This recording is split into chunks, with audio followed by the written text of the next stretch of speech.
The whispering wings of the Amazon. The Amazon rainforest hummed with 1,000 unseen lives as Rohan, Dia, Samir, and Priya set up their summer camp. The air was thick with the scent of damp earth and wild blossoms.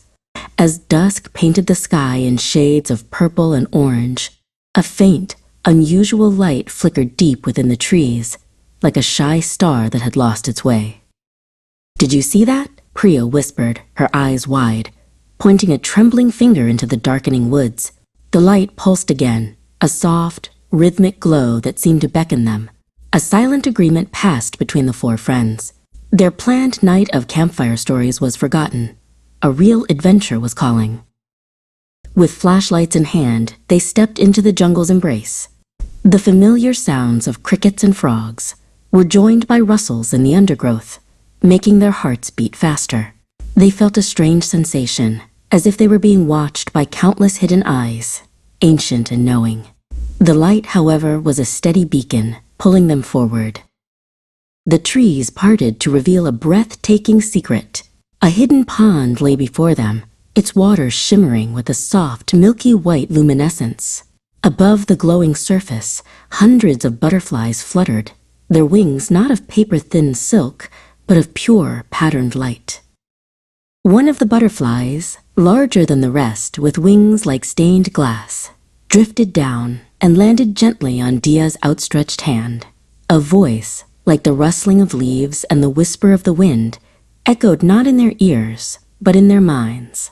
"Do not be afraid," it said. "You were called." The butterfly, whose name was Syria, explained that the pond was the heart of the Amazon and its light was fading. The sorrow they felt from the hidden eyes was the grief of the forest spirits, watching as human machines tore down their home, silencing the ancient magic. Tears welled in Priya's eyes as the weight of Syria's words settled upon them. This wasn't just a forest, it was a living, breathing soul, and it was dying.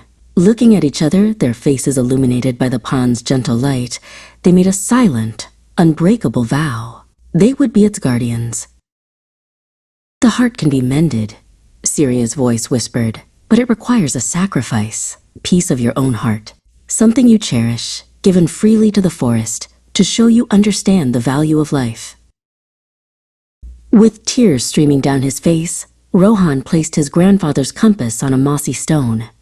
Dia laid down her most beloved book, its pages filled with stories that had shaped her.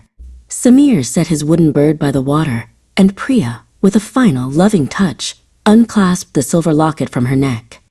As the last gift touched the ground, the pond's light surged, pulsing with renewed life. They walked back to their camp as the first hints of dawn touched the sky. The world looked the same, but everything had changed. They carried a heavy secret and a sacred duty. The forest was no longer just a place for a summer trip. It was a part of them, a life they had sworn to protect.